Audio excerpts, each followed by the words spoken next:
So whether business schools can teach this or not is still to be determined. I think they've done a poor job of it historically.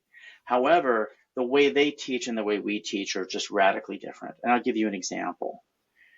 One of the things we do is we make our founders go up and down, Congress Street, embarrassing themselves, because a big part of sales is having kind of being rejection proof and having no fear of failure and being willing to make a fool of yourself and not worry about it.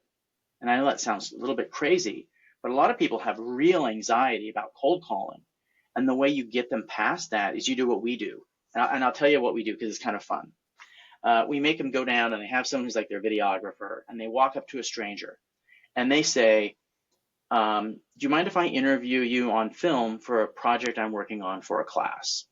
They have to get people's permission first. Once they've given permission, then they say, okay, really, I'm from the future and I'm conducting research on this period of human history. Can I ask you a few questions? And people are usually at this point kind of like skeptical.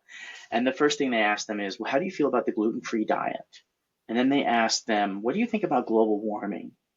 And then they say, just hypothetically speaking, if global warming caused reptiles to mutate and they became super intelligent and took over the earth and we became their slaves, would you serve our new reptile overlords with gusto? And then when they say that, they have to go like this and say, Hail Zothar, king of the snake people, and then lean in. Now, when they do that, they get all these different reactions. I can right? imagine. But from their perspective, okay, they're breaking a mental barrier in their head around who they are and what they're capable of. And you're getting past the point where you fear rejection or failure.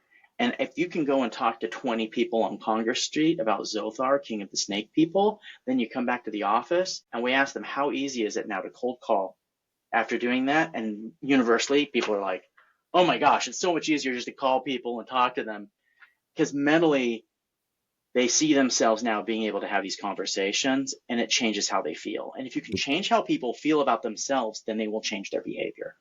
Nothing can be worse than asking about the future lizard king. Yes, exactly.